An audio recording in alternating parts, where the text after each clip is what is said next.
Hello,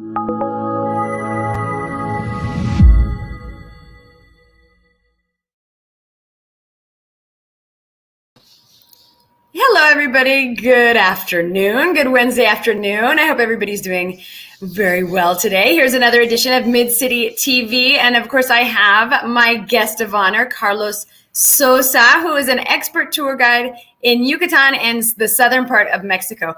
And today we are going to be talking a little bit more about Calakmul.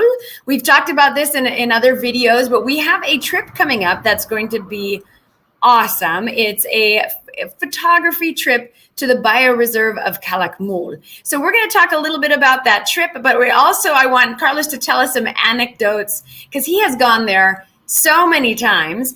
And so he's going to tell us some of the anecdotes about what we might see, about what's happened with him, just kind of a storytelling tonight. So we're going to invite him in right now. Carlos, hello. Hola, ¿cómo estás? Bien, estoy muy bien aquí. ¿Y tú cómo estás? Muy bien. Excelente. Escondido de la lluvia. Sí. Well, okay, so I'm telling everybody today that it's story time because you're going to tell us some anecdotes about your trips to Calakmul. But before we kind of get into some of the things that you've experienced there, let's remind everybody about our trip that's coming up. So why don't you tell us the trip we have planned? Well, the idea is to be leaving on July the 8th and coming back to Merida on the 11th. But the idea of this is not one of these regular trips where people go and see a lot of things and then visit this and visit that and all that. The idea of this trip is to get more involved with photography. We're going to be having Jesus Lopez, that is a photographer, a professional photographer, who is working with National Geographic. And precisely in these days, he's in Guatemala. And Right. I just spoke to him last night, and he told me that they discovered a tomb in one of the Maya buildings, and he's taking the pictures of that tomb. He said to me last night, Incredible. I will send them to you, but you have to sign that you will never print it out or publish them in anywhere because this is something that is totally private yet. That's so awesome. Yeah, we're really lucky to have Jesus with us on this trip. I mean, Jesus is just a veteran photographer and has had covers of National Geographic. I mean, And he's been all over the world with Nat Geo. Right. Okay. And, So continue. of course, the idea is that Jesus is going to be handling all the workshops that we're going to have. Every day we're going to have one. And as we're going to be doing different kinds of photography, like macro, like astral photography, wildlife, nature, and all these different types of photography, night photography. So every one of the workshops is going to be related to each one of this type of photography. So we're going to be getting more information about how to settle the camera, all the adjustments that we have to be doing, what kind of equipment, how we're going to handle that. And that is the idea. Right. And the idea is to have this kind of information. So by the time we go out to the field, we know what we have to do, and not asking the deer or the jaguar, hey, how can I take a picture of you? Right. Well, okay. So that's the thing. So we're going to Calakmul. So what is it that we are going to see, and what is Calakmul for those of you who are watching and don't know? Yet? It's the largest reserve that we have, the second largest reserve that we have in the northern part of this continent. And it's located on the second lung of the continent. The first one is the Amazon in Brazil. Right. So we're going to be we have more than 380 species of birds in that place, which we can find in just around the corner. Remember one thing that is very important in this kind of trips. Nature doesn't have a word of honor. Right. We can be looking, or we can go to the place where we're going to be finding the footprints, we're going to find the feathers, we're going to have everything that the animals or the fauna is living on the spot, and we probably will never see them. Right. I have seen a jaguar, and then on the place that I had never thought I was going to see it. There was a hotel that is about 400 meters from the entrance to Calakmul, from the main road. Because that is not the entrance to the site, because we had to drive 65 kilometers to get to the archaeological site, which is in the middle of the jungle. Right, exactly in the first point that we check, as we go into the place, to the left of the entrance, there is a hotel that is called Puerta Calakmul. about 200 meters, 2 blocks from the entrance, there was like a reservoir of water on the side, and it was one of the seasons when the drought was extremely hard. So I was going on the car slowly, taking my time, going to the hotel, and all of a sudden, when I looked to the right, I saw the jaguar drinking water in that reservoir. And we're only talking about half a mile from the town. That's incredible. And it was. Were you able to take a picture? No, because when I stopped with the car, he looked at me and he ran into the forest. I didn't have a time to do that. Wow. But it's what I told you. I mean, there's no word of honor. We can be in the places where you're going to be surrounded by them and you will never see them. Or you can be places like you will never expect to see them, and there they are. Because so like that. In bioreserve, it's the biggest, jaguar sanctuary, correct? Yes, yes, it is. No, it is the biggest, and in fact, it holds the peninsula. Yucatan holds the 50% of the individuals which are considered to be part of the population of jaguars in the country. The estimated number is about 5,000. In Yucatan State or in the whole country? In the whole country. No, but I mean, in Yucatan holds about 50%, you said? About 50%, right. But is that Yucatan State or Yucatan Peninsula? No, we're talking about Yucatan Peninsula because we have jaguars in Yucatan. In the state of Yucatan, we have jaguars. There are places which I'm not going to say now because I know that some people might go and like to be not exactly killing them, but that disturbing them. If they don't know how to approach them, you don't know how to get to them, what to do so they can not be disturbed, that could be like an aggression to the animals, to the jaguars, and that modify their habitats or their habits. Sure. And so that's why I don't say, but we have it. Top secret. We have them in the state of Yucatan. We have jaguars. Mm-hmm. Quintana Roo has jaguars too, but Quintana Roo, what happens is with all the growth of Cancun, all the Riviera and all Tulum and those places, well, the animals are getting away. Right. Destroying the habitat, chasing away the prey. So the jaguars have to go somewhere else to look for them. And I don't know if I have done it, but I'm gonna place a video and the group that you made in WhatsApp. Okay. Of a jaguar walking across the lobby of a hotel in Tulum during the pandemic.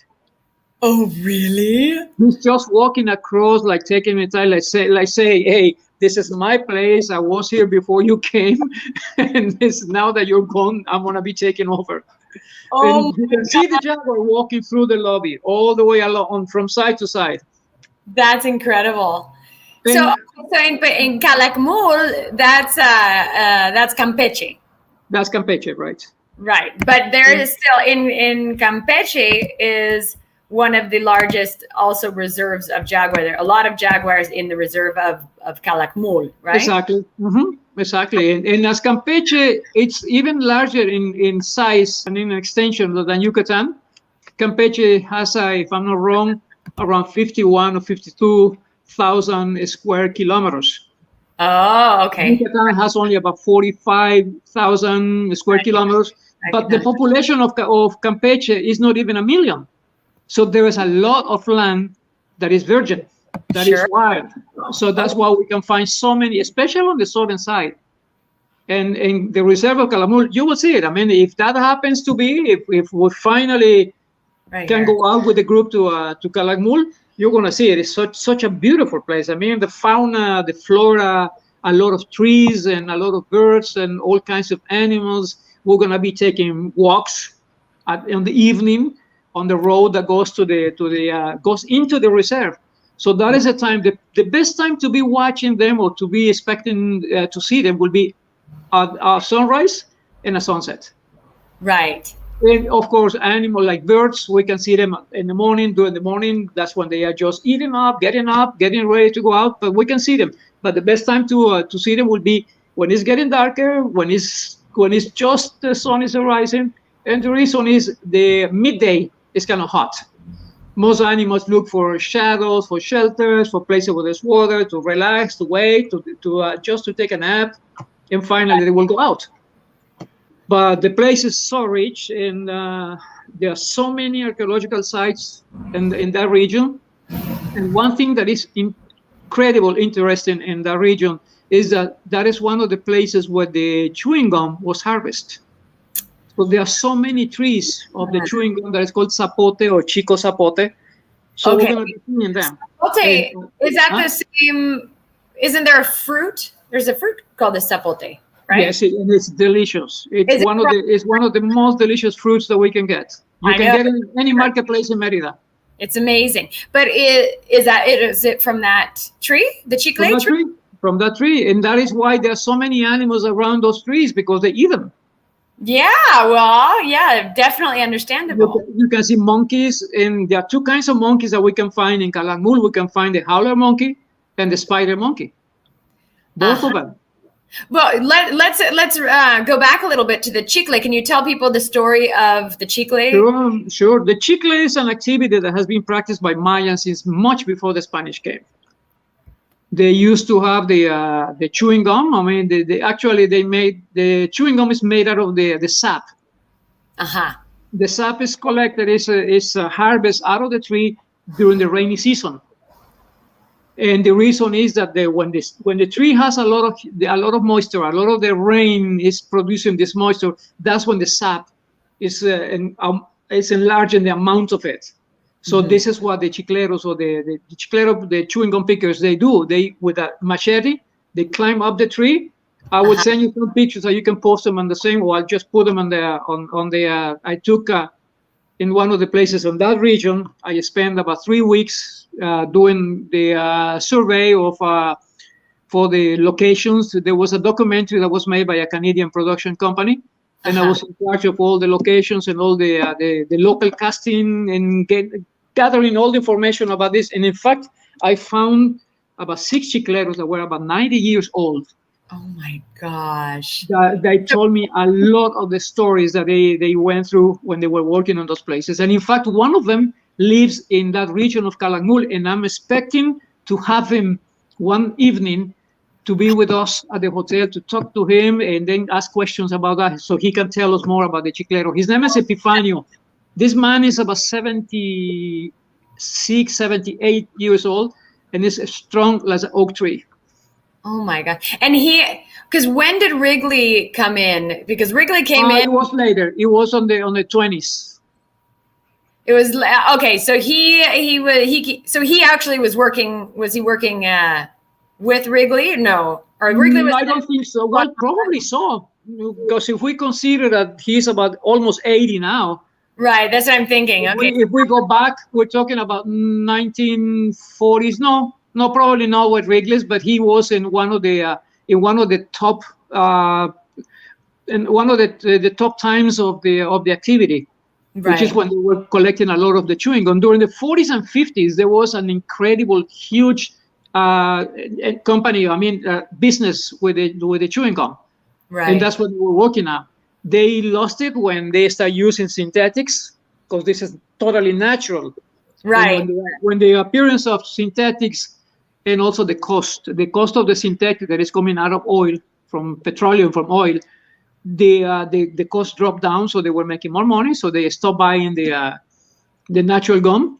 And they're using synthetics. And recently, we're talking about what could be about 15 years or so, the governor of Quintana Roo decided that he wanted to recover that activity in order to help the farmers, because they needed an income, they needed some kind of activity that will produce them and not depending exclusively on agriculture that is seasonal.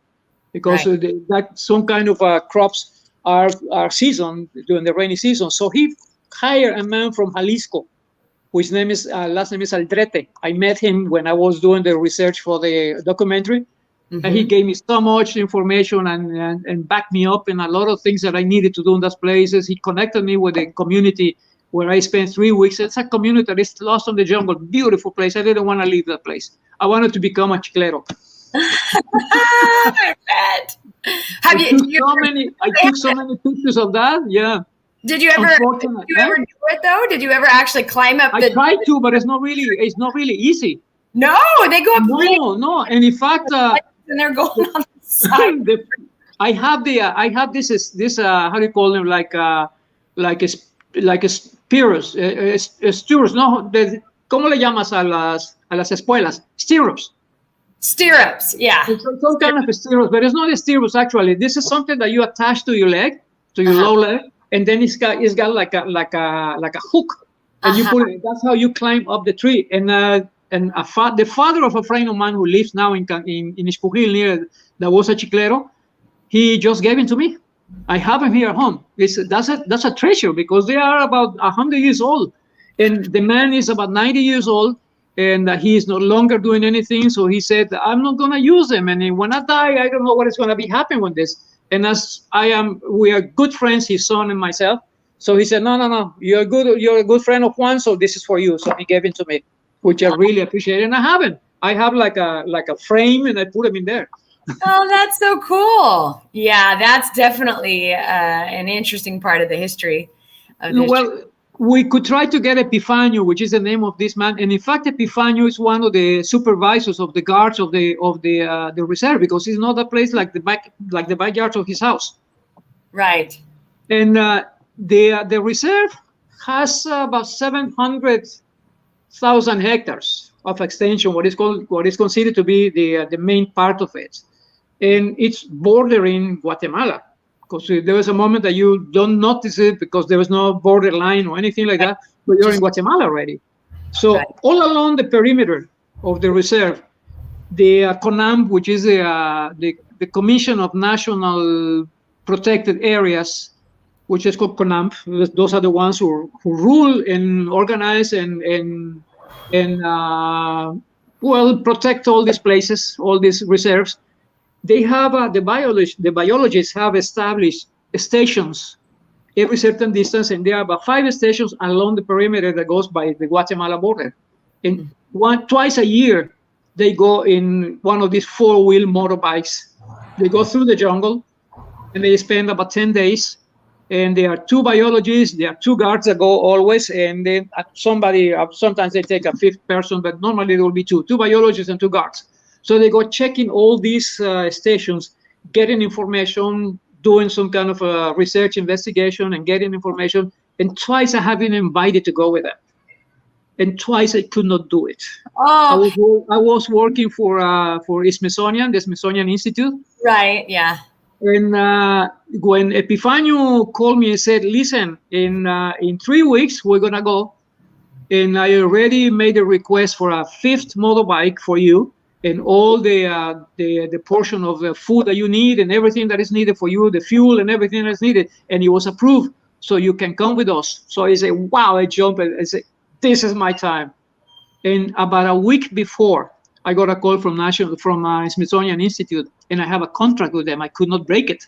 I couldn't say no. And say there is a last minute group going to Yucatan. You missed your chance. I missed my chance, and that happened twice. Oh my God! And what are they when they go into when the scientists go into the jungle? What are they researching? Probably they're checking if there's any remains of animals who have died, and what was the reason why they died. If there are footprints of the different animals, how many of them, and they have trap cameras in some places, and they check them to see if the jaguars are like humans. The spots on the jaguar skin is like the footprint. Right. I mean, like the fingerprints. Oh, like the fingerprint, yeah. Like the fingerprint. You can recognize a jaguar by the spots that they have by comparing them with different pictures. So this is how they know how many males, how many females are on here, how many of them are here, how many are adults, how many young ones. So you can have a statistic about the development of the group. If it's diminishing, if it's growing, there's a new one coming, or whatever is happening. It's not only with the jaguars. They also look for tapirs. They look for deer, they look for monkeys, all kinds of animals. They take in all that kind of information. They also see if the flora has been affected by any reason, if there's any plague that is affecting the trees, or there is water in that place. Calakmul has quite a few ponds, like we call lagoons, so we call it aguadas. Okay. But aguadas, they can be found in Calakmul. Many of them are artificial. They were made by the Mayas. The whole reserve of Calakmul has a lot of sites So are which they were satellites of Calakmul, but they're still Mayas. And they were building, as we don't have any rivers, they were building this kind of reservoirs, big ones, to collect the water from the rain. Many of them are artificial. So that's why when the rain comes, they are filled. But as the rain goes off and the drought comes in, that water is evaporating. So finally, it will be dry. Very few have water because they are fed by underground streams, which is the place where when you want to go and see jaguars, truly, I mean, when you don't care about sleeping in a hammock, about if you need to go to the bathroom, find a tree and go behind it, that is the place where you go to look for them. And 80% of probabilities to see them are there, because you're going to be going to the place where there's the only place where there's water, and every animal goes to that place to drink water, but also the prey of the jaguars go to drink water, so the jaguars come to hunt. Right. So if you have the right procedure, if you have the right activity, the right procedure, the right rules in order to do that, you can be around it, and most likely you're going to see it.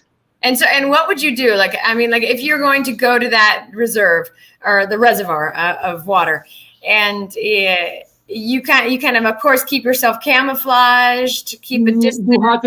You have to be a little bit away from the water. You cannot stay that close. You might camp about a kilometer away from it. Okay.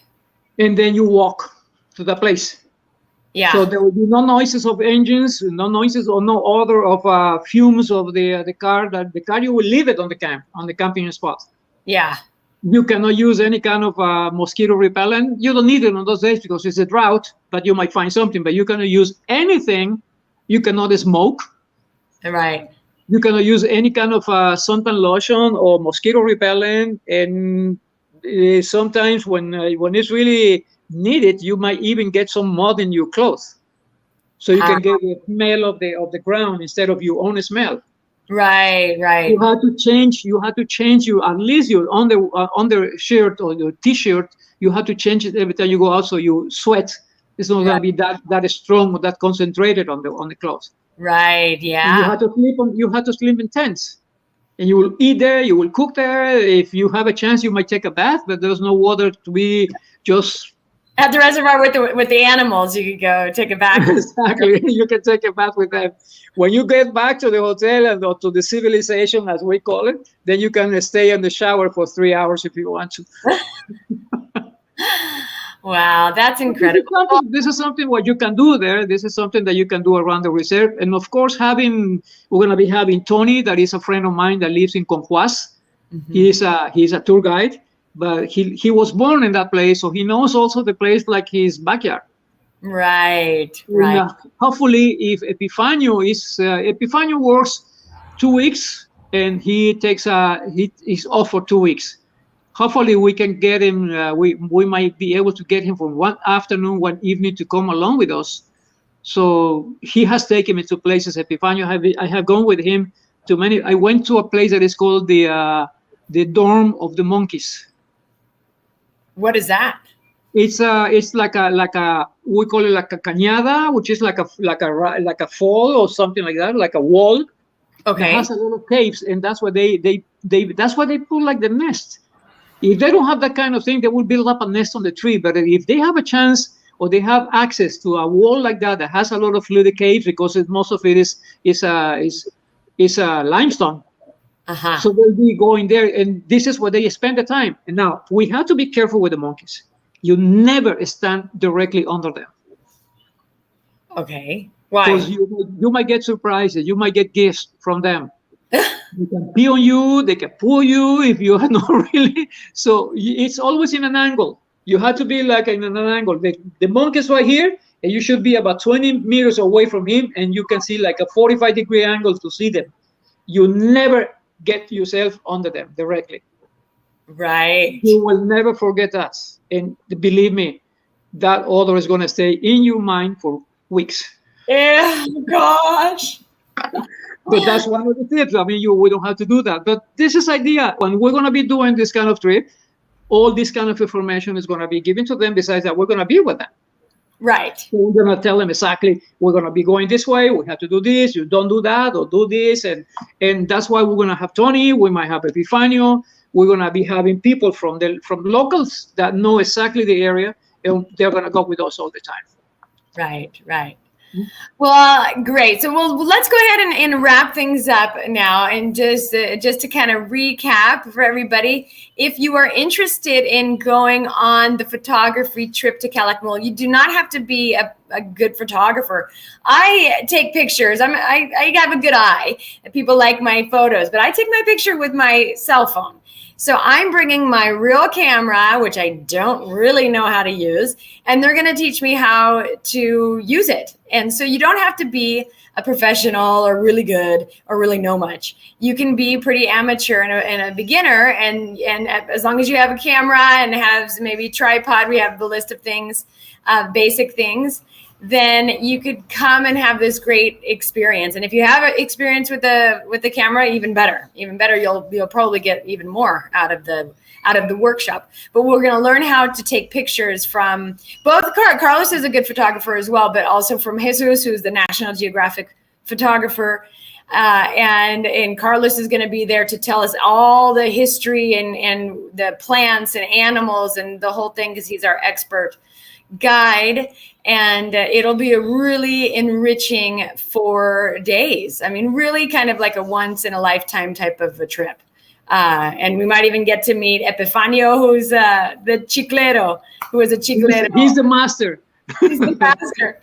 So it'll be a really great trip. It's from July 8th through the 11th. If you're interested, then message us at Mid City. You could just message me here at Mid City Beat on my messenger, and I'll get that right away. And then I'll give the contact to Carlos, and we'll put you in the group chat, and we'll be on our way. We have several people that are interested, but we still have room for a few more. So we would love to have anybody who might be interested in coming with us. And also, that will be also important to mention that we need to have a minimum in order to go. Exactly. We need to have that minimum has been reduced to 10. Of course, 10. Reducing to 10. This is something that you can place the table that I send you with the different prices. If you can put it up so they can look at it so they know exactly. And the ideal number is 14. So that will be come down. That will be making the price to come down. But we can go out with 10, and that will be, of course, it will higher the cost because we have to divide between 10 instead of 14 all the expenses that are involved with the trip. But this is something that, in case that you, and also important to remember or to mention that on the trip we are not including the entrance fees to the reserve, to the ejido, or to the archaeological site, because many of you, many of the ones who are interested, they are living now in Merida, and some of them might be already Mexicans. You might have your INAPAN, which is a card for the we call them the third age, or for the seniors, the senior citizens. With that kind of card, you don't pay in archaeological sites, you don't pay at the reserve, and the ejido will give you a 50% discount on it. So that's why there's no case to add it and higher the cost, because if you have it, you don't have to pay for it. Right. And also hotel is not included.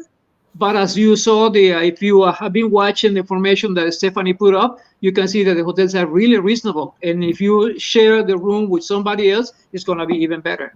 Absolutely. Well, all right, we'll go ahead and finish up. And thanks again, Carlos, for being here with us. We always learn so much from you, from all your expertise. It's a pleasure, always. Yes. All right. Well, we'll go ahead and finish things up. And everybody have a good evening. And we'll see you next time. Bye. Goodbye.